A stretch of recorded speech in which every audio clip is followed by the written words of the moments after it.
Bonjour à tous, voici le bonus vidéo de notre test du Kick-Ass Minnow Weedless de la marque Dam.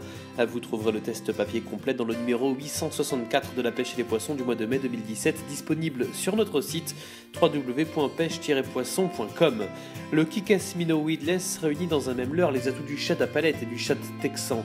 A noter qu'il existe également une version standard, c'est-à-dire avec armement classique apparent et lestage interne. L'intérêt de cette version weedless est de permettre l'utilisation d'un shad à palette dans les endroits encombrés, qu'il s'agisse d'une forêt d'arbres immergés, de laminaires, d'une zone portuaire encombrée de filins, d'une épave, etc.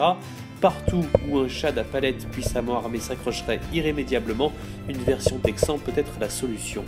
Il existe déjà des shads classiques montés en texan. Le fait d'avoir une palette au lieu d'une caudale présente deux avantages.